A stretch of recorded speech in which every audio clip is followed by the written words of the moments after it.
레디컬, 데이비드 플랫, 다른 길은 없다. 당신이 나서라.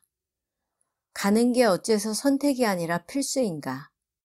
이른바 선진국의 그리스도인들은 인간은 모두 평등하게 지음받았다는 개념을 대단히 중요하게 생각한다. 미국 독립선언서에 등장하는 이 구절은 모든 인간이 하나님의 형상에 따라 지음받았으며 저마다 고유한 가치를 지닌다는 성경의 가르침에 기반을 둔 것이다. 훌륭한 사상이다. 그러나 어쩌다 보니 이 인간 평등이 기묘하게도 사상 평등으로 변질되고 말았다. 모든 인간이 동등한 가치를 가지는 것처럼 모든 사상 역시 동일한 가치를 갖는다는 식이다. 그것을 신앙에 적용하면 세상에는 서로 다른 신앙관을 가진 다양한 인간이 존재하므로 각자가 가지고 있는 믿음은 인정해 주어야 한다는 뜻이 된다. 이런 사고방식대로라면 신앙은 구원의 문제가 아니라 개인적인 취향의 문제가 된다. 그러므로 누군가의 믿음은 진리고 다른 이의 신앙은 거짓이라는 주장이야말로 용서받지 못할 죄가 된다. 따라서 각자가 믿고 싶은 것을 조용히 믿으면서 다른 이의 신앙은 건드리지 않는 것이 상책이다. 현대 기독교 신앙 역시 이런 사조에 물들어 있다. 이것은 크게 두 가지 형태로 나타나는데 먼저는 스스로 그리스도인이라고 고백하는 이들 가운데 만연하다. 그들은 신앙이 그저 기호나 선택의 문제이며 결국 모든 종교가 본질적으로 동일하다는 보편론적 사고를 거부감 없이 받아들인다. 꼭 그리스도를 믿어야 하나님을 알고 하늘나라에 갈 수 있는 것은 아니라고 생각하는 것이다. 그러므로 굳이 누군가를 붙잡고 기독교의 진리를 받아들이라고 요구할 필요가 없다고 생각한다.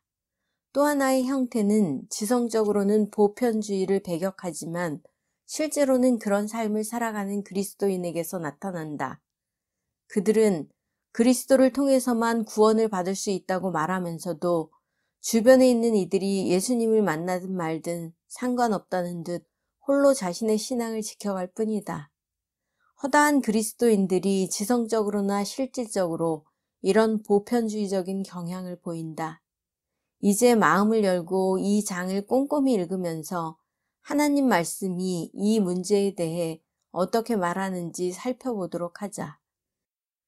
이웃들에게 그리스도를 전하려고 서두를 필요가 없다고 생각하며 사는 쪽에 가깝다면 성경의 가르침에 담긴 구체적이고 영원한 의미를 묵상하며 이 부분을 읽어 나갔으면 좋겠다. 먼저 우리는 무엇이 위기인지 잊지 말도록 하자. 앞에서 이야기한 것처럼 오늘날 세계 인구 가운데 45억은 그리스도인이 아니다. 더더욱 심각한 것은 이들 가운데 10억은 아예 복음을 들어본 적조차 없다는 것이다. 이들이 죽게 되면 그 다음에는 어떤 일이 생기게 될까? 개인적으로는 이것이야말로 오늘날 그리스도를 쫓는 이들이 답해야 할 가장 시급한 질문이라고 확신한다. 만약 신앙이 선호의 문제라면, 그리고 만약 자신이 나고 자란 곳의 신앙으로도 하늘나라에 갈 수 있다면 우리가 굳이 그들에게 갈 필요가 없다. 하지만 그리스도가 유일한 진리라면, 그래서 그들이 하늘나라에 가지 못한다면 우리는 한시바삐 복음을 들고 그들에게 달려가야 한다. 예수님의 존재조차 모른 채 지옥을 향해 가고 있는 상황이라면 현대 문화의 성공 신화에 사로잡혀 낭비할 시간이 없다. 그렇다면 이제 예수님에 대해 들어본 적조차 없는 이들에 대해 성경이 무엇이라고 말하는지 살펴보도록 하자. 함께 로마서를 여행하면서 7가지 진리를 찾아보았으면 한다. 예수님에 관해 듣지 못한 이들에 관해 성경이 가르치는 바를 깊이 이해하게 될 것이다. 이것들을 살피면서 그리스도와 그분의 거룩한 목적을 위해 철저하게 자신을 내려놓는 일이 얼마나 시급한지 생각하는 시간이 되었으면 좋겠다. 모든 인간은 하나님에 대한 지식이 있다. 바울은 로마인들에게 자신을 소개하기가 무섭게 모든 사람들이 하나님 아버지에 대한 지식을 가지고 있다는 사실을 변증하기 시작한다. 그는 로마서 1장 18절을 시작으로 하나님이 모든 이들에게 자신을 나타내셨다고 하면서 이는 하나님을 알 만한 것이 그들 속에 보이기 때문이라고 말했다. 그리고 이어서 창세로부터 그의 보이지 아니하는 것들, 곧 그의 영원하신 능력과 신성이 그가 만드신 만물에 분명히 보여 알려졌나니 그러므로 그들이 핑계하지 못할지니라고 단언했다. 한마디로 하나님은 모든 사람들에게 자신을 지속적으로 그리고 명확하게 드러내셨고 또한 드러내고 계신다. 바울은 하나님을 알되 라고 하면서 모든 사람들이 그분을 알고 있다는 것을 전제로 한다. 지구상에 존재하는 그리고 역사상 존재했던 모든 인간들은 예외 없이 아버지 하나님을 아는 지식이 있었다. 아프리카 정글의 원주민이든 아시아 촌락에 사는 여성이든 외딴 초원을 돌아다니는 유목민이든 인적 드문 툰트라의 에스키모든 어디서 어떻게 살고 있든 하나님은 그들에게 당신의 거룩한 실존을 보여주셨다. 그렇다고 모두가 하나님을 믿는다고 고백하지는 않는다. 따라서 그 계시는 두 번째 확신으로 이어진다. 인간은 누구나 하나님을 거부한다. 바울은 사람들이 하나님을 알되 하나님을 영화롭게도 아니하며 감사하지도 아니하고라고 말한다. 여러분과 나 그리고 아프리카 정글에 사는 부족민들을 포함해서 모든 인간들은 하나님을 아는 지식을 거부했다. 성경은 이에 대해 그 생각이 허망하여지며 미련한 마음이 어두워졌기 때문이라고 지적한다. 인간은 자자손손 이어지는 죄의 본성으로 말미암아 하나님에 대한 지식과 그분의 영광에 저항하게 되었다. 이것은 복음의 기본적인 진리에 해당하지만 예수 그리스도에 대해 들어본 적이 없는 이들에게 일어나는 일을 이야기할 때 간과하기 쉬운 내용이기도 하다. 인간이 죄에 깊이 물들어 있는 까닭에 정신을 괴롭히는 왜곡과 마음을 병들게 하는 우상 숭배를 그냥 지나쳐버리고 마는 것이다. 언젠가 여러 학생들과 둘러앉아 이 문제를 두고 토론을 벌였던 기억이 난다.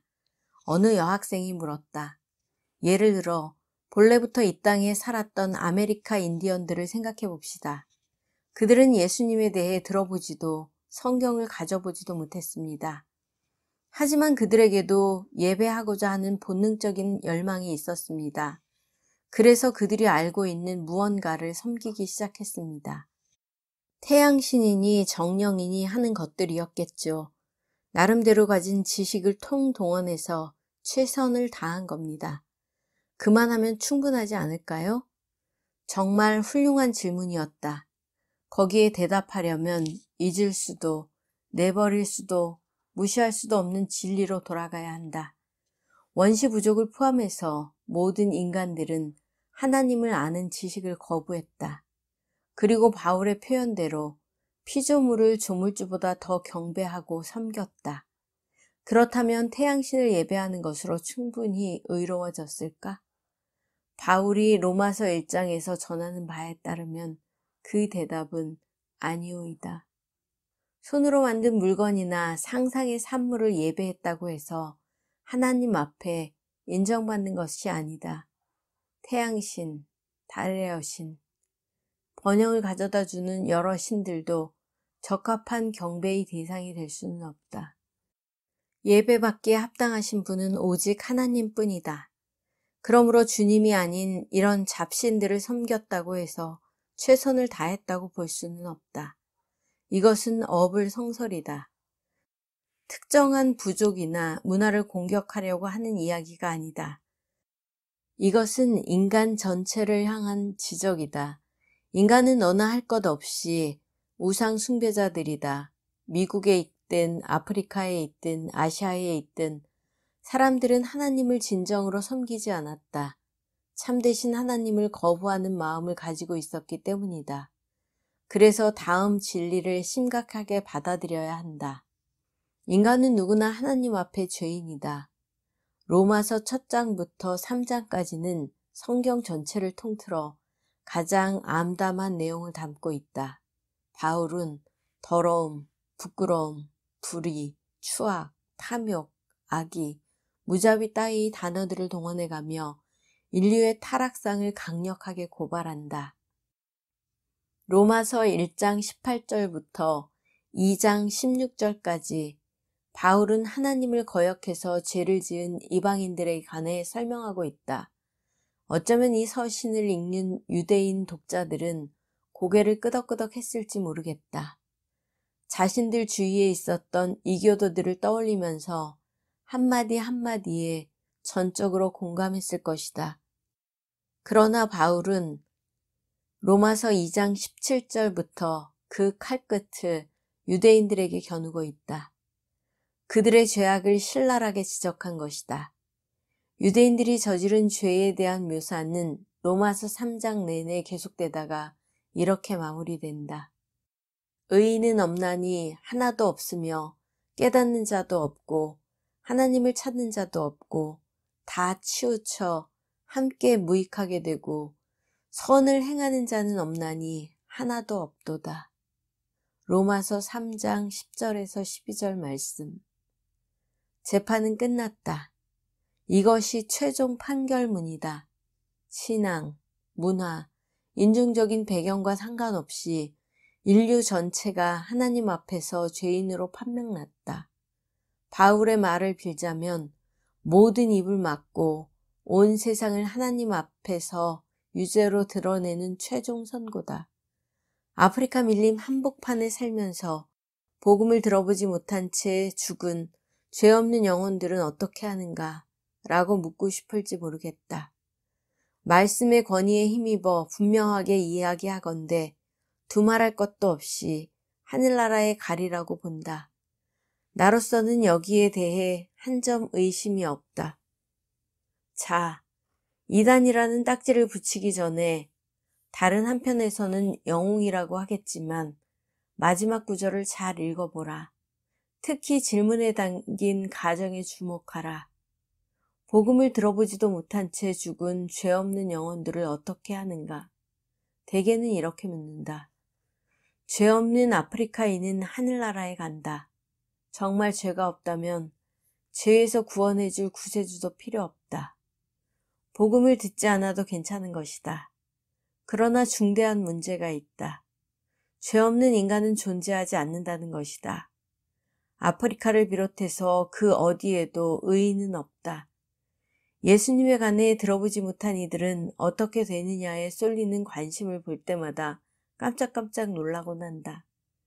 아프리카 남자든 아시아 여자든 미국이든 예수님의 대속이 필요 없을 만큼 깨끗한 인간은 없다.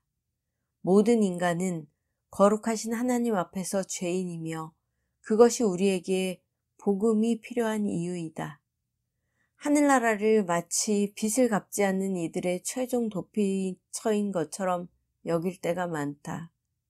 인간이라는 존재는 정말 끔찍한 잘못을 저지르지 않는 한 자동으로 천국에 들어갈 권리가 있다고 착각하는 것이다.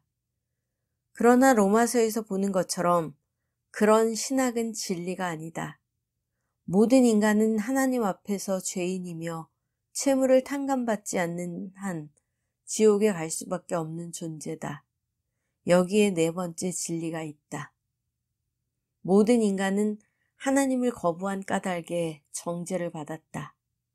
바울은 죄로 물든 인간에 관한 가르침을 이런 설명으로 매듭지었다. 그러므로 율법의 행위로 그의 앞에 의롭다 하심을 얻을 육체가 없나니 율법으로는 죄를 깨달음이니라. 그래서 로마서 3장이 우울하다고 하지 않았는가? 모든 사람은 하나님 앞에서 죄인이며 그 상황을 변화시킬 능력도 없다.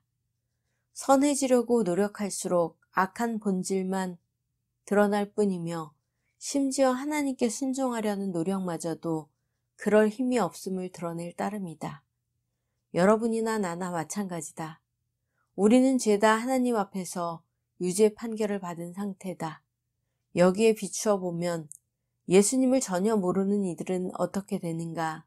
라는 질문을 다룰 때 흔히 범하는 오류를 금방 집어낼 수 있다. 스스로를 그리스도인이라고 고백하는 이들 가운데도 복음을 들을 기회가 전혀 없었던 이들이 죽은 후 자동적으로 하나님의 사면을 받게 된다고 주장하는 경우가 적지 않다. 주님에 관한 소식을 접하지 못했으니 당연히 하늘나라에 들어가야 하지 않겠냐는 것이다. 이런 사조는 이 질문의 이면에 감춰진 지극히 정서적인 속성을 반영하고 있다.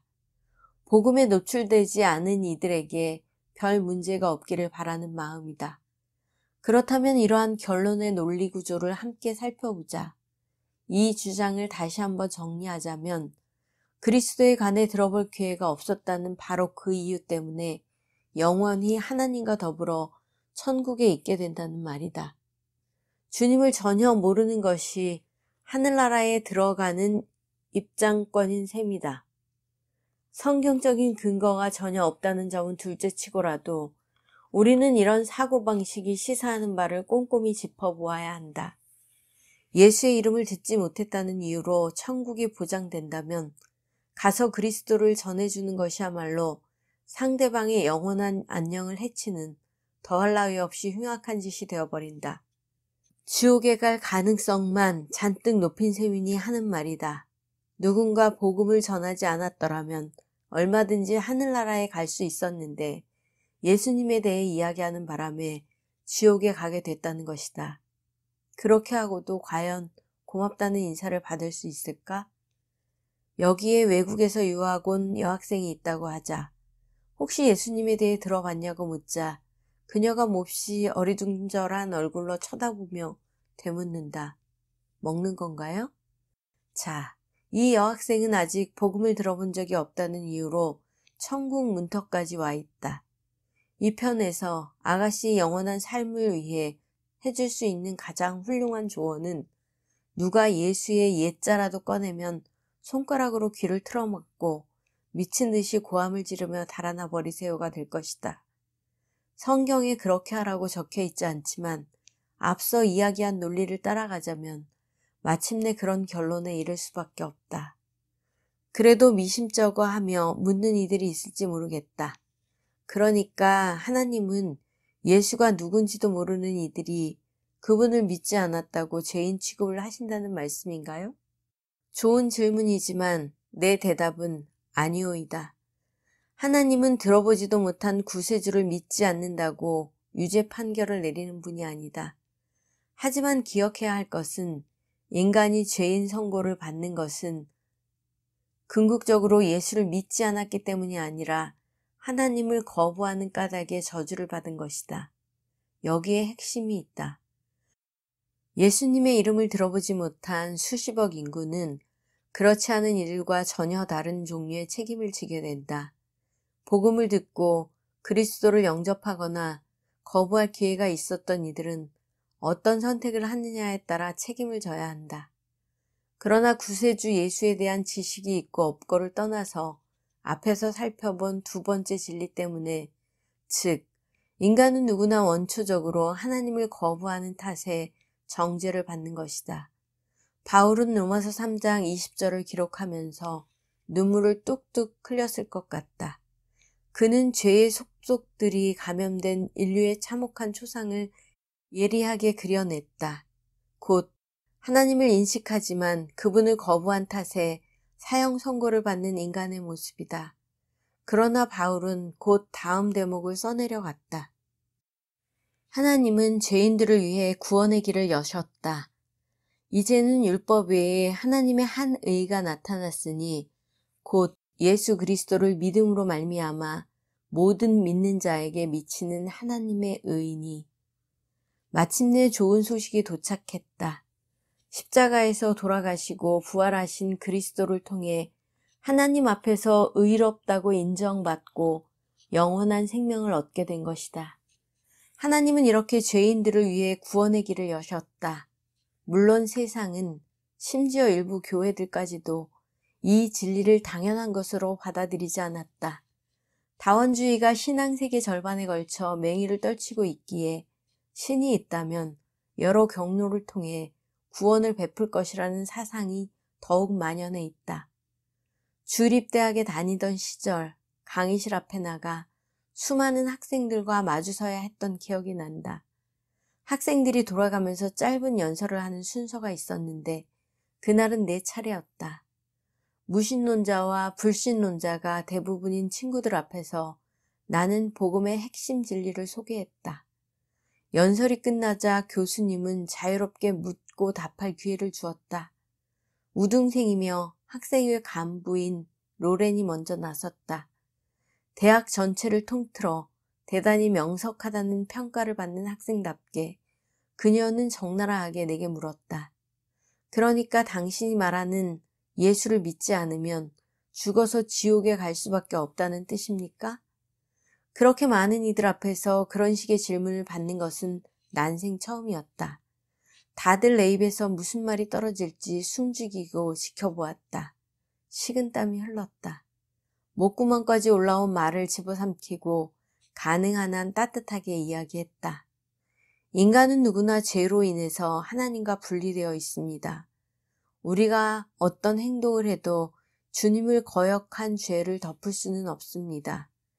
그래서 예수님이 우리를 건져주시기 위해 십자가에 달려 돌아가셨습니다. 따라서 맞습니다. 그리스도를 믿지 않고는 천국에 갈 수 없습니다. 교실 안에 한숨과 탄식이 번져나갔다. 단상에 서 있는 속 좁은 그리스도인을 다들 곱지 않은 시선으로 바라보았다. 수업이 끝나기가 무섭게 로렌이 득달같이 달려와 쏘아붙였다. 평생 들은 말 중에서 가장 우스꽝스러운 이야기였어.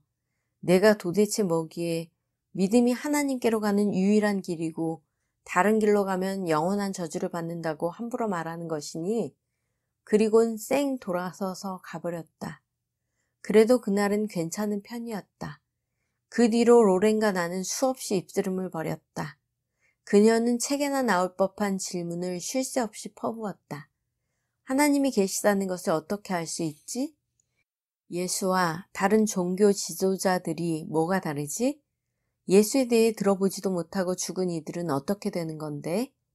매번 최선을 다해 대답해 주었지만 마치 벽에 대고 떠드는 것 같은 기분일 때가 많았다. 어느 날 비슷한 대회를 마치고 캠퍼스를 걸으며 생각했다. 나는 정말 믿고 있는 것일까? 오만하거나 편협한 인간이 되기는 싫은데 참으로 믿고 있는 것일까? 그것이 사실일까? 진짜 예수님이 하나님께로 가는 유일한 길인가? 예전에는 단 한 번도 의심해 본 적이 없는 문제를 가지고 나는 몇 달씩이나 계속 씨름을 벌였다. 세속적인 캠퍼스에서 생활하며 내 마음은 낮아질 대로 낮아진 채 한 학기를 마쳤다. 여름방학이 지나고 초가을이 되어 나는 다시 학교로 돌아왔다. 첫날 수업을 들으러 강의실에 들어섰는데 맨 앞줄에 앉은 로렌과 눈이 딱 마주쳤다. 오늘 너한테 꼭 해야 할 이야기가 있어. 그녀는 교실을 가로질러 내게로 와서 말했다. 오케이. 속으로는 전의를 다졌다. 다시 한번 해보자는 거지? 수업이 끝나고 마침내 단둘이 마주 앉았다. 로렌은 여름방학 동안에 자신이 하나님 앞에서 죄인이라는 사실을 깨달았다고 고백했다. 오직 그리스도를 통해서만 그 죄를 극복할 수 있다는 것도 알았다고 했다. 예수님이 날 구원해 주셨어. 이젠 당장 죽는다고 해도 천국에 갈 수 있다는 확신이 생겨. 하나님은 죄인들을 위해 구원의 길을 열어놓으셨다. 그리고 그 길은 여러 길 가운데 하나가 아니라 외길이다. 이것이 기쁜 소식, 곧 복음이다. 그러나 의문은 아직 남아있다. 로렌이 들었던 소식을 듣지 못한 이들은 어떻게 되는가? 그래서 다음의 진리가 필요하다. 그리스도를 믿는 믿음이 없으면 아무도 하나님께 나올 수 없다. 성경을 통틀어 가장 놀랍고도 숨막히는 본문을 적은 뒤에 바울은 하나님의 구원이 어떻게 인간의 삶 가운데 구현되는지 설명하기 시작했다. 유대인 독자들은 하나님을 알고 또 기쁘시게 하기 위해 율법을 지키는 데 열심이었다. 하지만 바울은 로마서 3장 27에서 31절 말씀을 통해 그리스도를 믿는 믿음이 하나님 앞에서 의로워지는 유일한 통로임을 역설했다. 그리고 그 신학을 로마서 4장과 5장에서 더 심화시켜 설명한 뒤에 이렇게 결론지었다. 그러므로 우리가 믿음으로 의롭다 하심을 받았으니 우리 주 예수 그리스도로 말미암아 하나님과 화평을 누리자. 그의 말대로 그리스도를 믿는 것만이 구원의 길이다. 그렇다면 구약 시대에 살았던 이들은 어떻게 구원을 받을 수 있었을까? 바울은 로마서 4에서 11장에서 아브라함을 비롯한 구약의 인물들은 오실 그리스도를 믿는 믿음으로 구원을 받았다고 말한다. 그들은 속속들이 알지는 못했지만 대속하시는 하나님의 역사가 그리스도를 통해 성취될 것을 깊이 신뢰했다.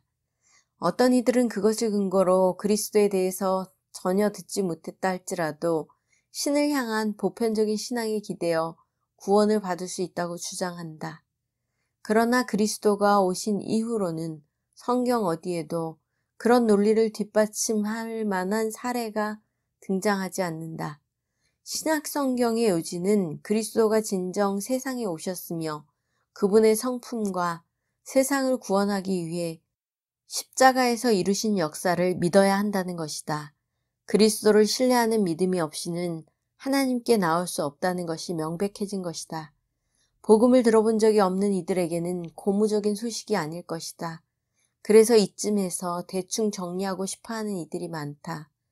구체적으로 그것이 무엇인지는 모르겠지만 하나님은 분명 복음을 듣지 못한 수십억 인구를 살리실 방도를 따로 마련해 두셨을 거야.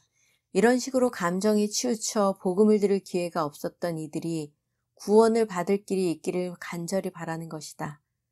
사랑의 하나님이시라면 수없이 많은 이들이 예수님을 접해보지도 못한 채 지옥에 가는 것을 보고만 계실 리 없다고 믿는 것이다. 다시 한번 말하지만 그런 결론이 미치는 파장을 깊이 생각해야 한다. 그리스도를 믿지 않고도 하늘나라에 갈 수 있다고 주장한다면 인간이 제 힘으로 천국에 이르는 별도의 통로가 있다는 이야기가 된다.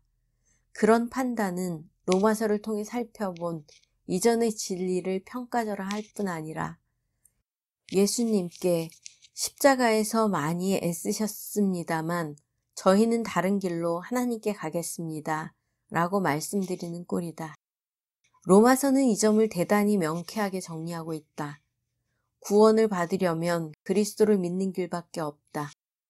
처음 4가지 진리를 거쳐서 5번째에 들어서면서부터 기쁜 소식을 다루었다. 하지만 6번째에 이르러 다시 암담한 기분이 들 수도 있다. 그럼에도 그리스도를 떠나서는 아버지께 나아올 수가 없다. 그렇다면 아직까지 예수님이 어떤 분인지 전혀 모르고 있는 수많은 사람들은 어떻게 할 것인가? 이 의문을 해소하려면 로마서의 마지막 메시지를 들어야 한다. 주님은 모든 민족에게 복음을 전하라고 명령하셨다. 중간을 건너뛰고 곧장 로마서 10장으로 가보자. 바울은 구약성서 요엘서의 한 대목을 인용해서 그 뜻을 새기고 있다. 누구든지 주의 이름을 부르는 자는 구원을 받으리라. 그런즉 그들이 믿지 아니하는 이를 어찌 부르리요. 듣지도 못한 이를 어찌 믿으리요. 전파하는 자 없이 어찌 들으리요. 보내심을 받지 아니하였으면 어찌 전파하리요. 본문의 의도는 바울의 화려한 언변이 아니라 하나님의 구속 계획을 한눈에 보여주는 데 있다. 짤막한 이 세 구절에는 예수라는 이름을 들어본 적도 없는 수십억 인구를 비롯해서 세상 모든 민족을 향해 복음을 들고 나가게 하시려는 하나님의 구상이 정확하게 담겨 있다. 좀 더 정확하게 전후관계를 파악하기 위해서 본문을 역순으로 살펴보자. 마지막 절을 보면 하나님의 계획에는 일꾼들을 보내는 과정이 포함되어 있다. 이것이 첫 단계다. 한 절 더 뒤로 돌아가면 일꾼들이 하는 일이 나온다. 바로 전파하는 것이다. 일꾼들은 복음을 전파하도록 파송을 받았다. 제자 삼는 문제를 이야기할 때 이미 살펴본 것처럼 하나님의 일꾼은 누구나 가서 복음을 선포해야 한다. 이것이 하나님의 계획이다.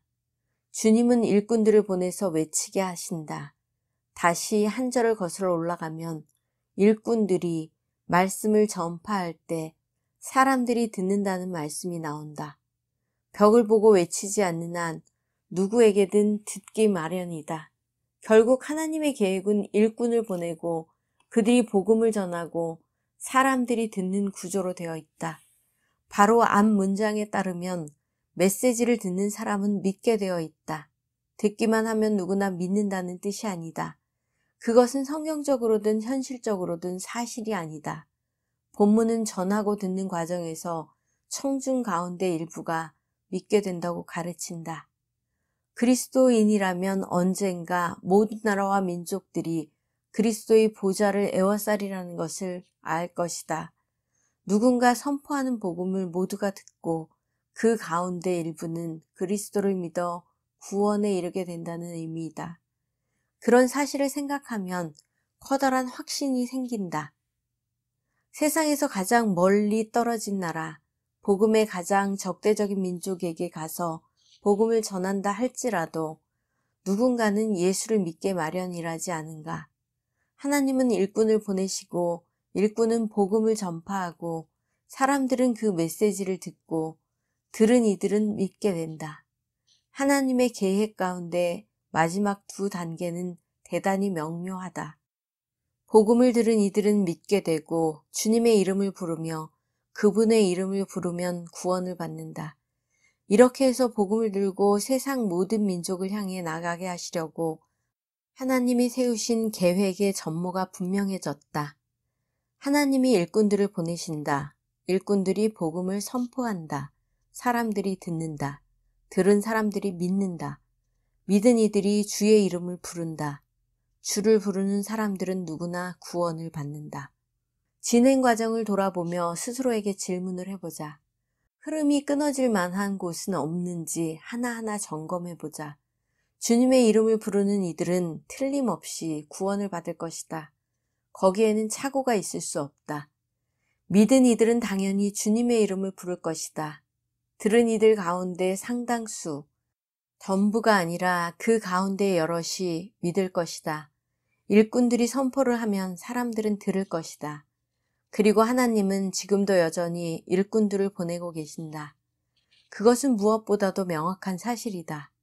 결국 문제가 생길 수 있는 여지는 하나님의 일꾼들이 모든 민족에게 복음을 외치지 않는 경우 하나뿐이라는 이야기다. 그리스도인이라면 누구나 하나님의 계획 속에 들어있으며 차선책은 없다. 물론 하나님은 구름에 복음을 새겨서 뭇 민족들이 보고 한꺼번에 예수님을 믿게 만들 만한 능력을 가지신 분이다. 하지만 주님은 그런 방식을 택하지 않으시고 대신에 거룩한 자녀들을 대사로 삼으셔서 복음을 들고 예수님의 이름을 들어본 적이 없는 이들에게 보내시는 방법을 쓰기로 결정하셨다. 요즘 들어 그리스도를 전혀 모르던 이들이 꿈이나 환상을 통해 주님을 만났다는 이야기가 세계 곳곳에서 들려온다. 그러다 보니 하나님이 예수님의 이름을 들어보지 못한 이들에게 복음을 전하기 위해 별도의 방식을 사용하실지 모른다는 소망을 품는 그리스도인이 부쩍 늘었다. 하지만 기억해 두어야 할 것이 있다. 사도행전에는 복음이 일꾼을 통하지 않고 잃은 양에게 정해진 사례가 단 한 번도 없었다는 점이다. 고넬료도 환상을 보지 않았냐고 묻고 싶을지 모르겠지만 그 경우에도 하나님은 베드로를 보내서 고넬료가 환상을 이해하고 복음을 받아들이게 하셨다.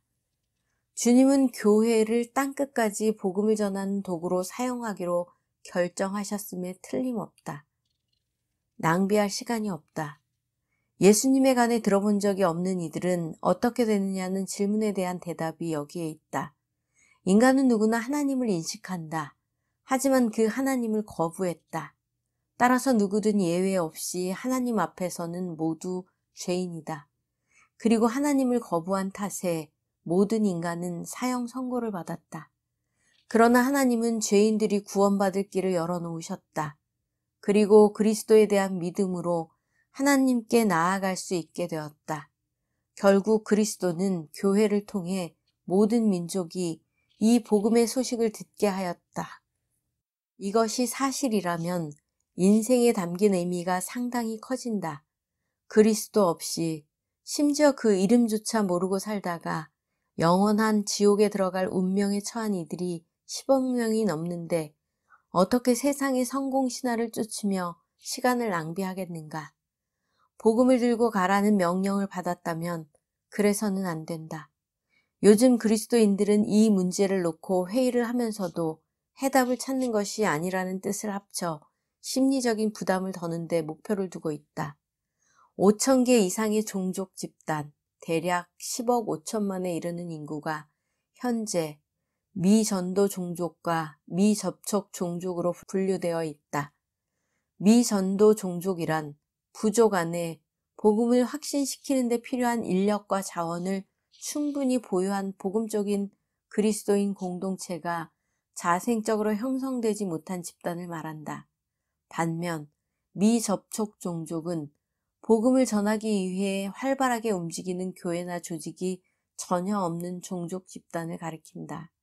정리하자면 미전도 종족과 미접촉 종족에 속하는 10억 5천만 이상의 인구가 태어나서 살다가 죽을 때까지 복음을 전혀 들어보지 못했다는 뜻이다. 더욱 안타까운 것은 현재로서는 그런 상황을 변화시키기 위해 움직이는 이가 아무도 없다는 점이다. 정말 아무도 없다. 최근에 가까운 친구 하나가 동남아시아의 미전도 및 미접촉 종족들과 함께 지내다가 돌아왔다. 외딴 마을의 주민들과 이야기를 나누면서 친구는 그 부족의 핵심 신앙을 파악하려고 시도했다. 사람은 어떻게 만들어졌을까요? 그가 물었다. 우린 몰라요. 비를 내려서 나달이 열리게 해주는 분은 누구일까요? 그것도 모르겠어요. 죽고 나면 어떻게 될까요?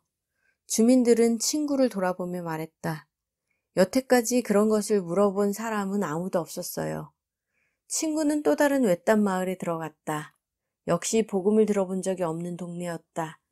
주민들은 따뜻하게 환영하면서 들어와서 음료수라도 한잔 하라고 권했다. 그리고는 구멍가게에 들어가더니 잠시 후에 빨간 코카콜라 캔을 들고 나왔다. 친구는 뒤통수를 얻어맞은 듯 강한 충격을 받았다. 음료수 회사가 갈색 설탕물을 판매하는 솜씨와 열정이 예수 그리스도의 교회가 복음을 전하는 것보다 훨씬 뛰어났기 때문이다. 미전도 종족 가운데 하나를 조금 깊이 들여다보자 알제리에는 140만 명 정도의 베두인족이 살고 있다. 이들은 염소털로 만든 덮개를 씌운 천막에서 살고 있다. 먹을 것이 매우 부족한 상태이며 건강에 해로운 환경에서 생활하는 경우도 많다. 종교는 100% 무슬림이다. 교회도 없고 선교사도 없고 복음도 없고 당연히 예수도 없다. 하나님은 우리를 은혜로 구원해 주셨다. 그리스도를 알게 하셨을 뿐만 아니라 복음을 전하는 데 필요한 모든 자원을 공급하셨다. 자, 이제 상상해보라. 난생 처음 그리스도를 소개받는 베두인족의 두 눈을 마주보는 기분이 어떨 것 같은가? 우리 삶을 걸어볼 가치가 있지 않은가? 목숨을 바칠 만한 일이지 않은가? 우리는 이미 그리스도의 복음을 받아 가졌으니 머뭇거릴 여유가 없다. 더러 하나님이 그토록 많은 사람에게 복음을 알려주시지 않은 것은 불공평하다고 말하는 이들이 있다. 그러나 주님은 부당하게 행동하는 분이 아니다. 정당하지 못한 쪽은 오히려 복음을 소유하고 있으면서도 그 기쁜 소식을 널리 알리는데 삶을 바치지 않는 그리스도인들이다. 그것은 참으로 부당한 처사다.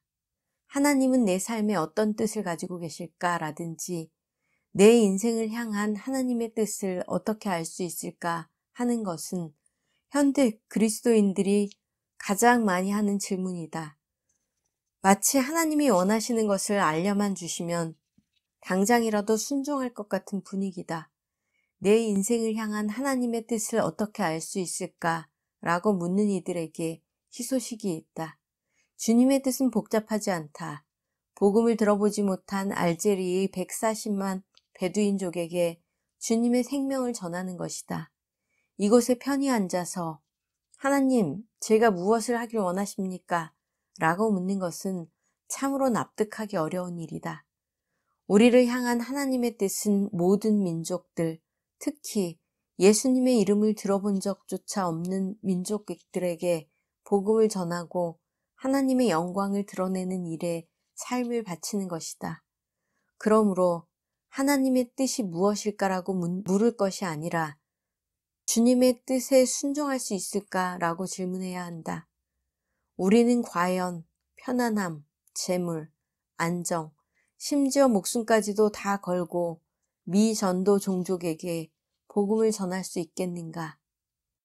예수님 앞에 모든 것을 다 내려놓은 인생이라면 그처럼 단호하게 결단하고 위험을 감수하고서라도 믿음의 길을 갈 수밖에 없다. 그것은 필연적이고도 절박한 결말이다.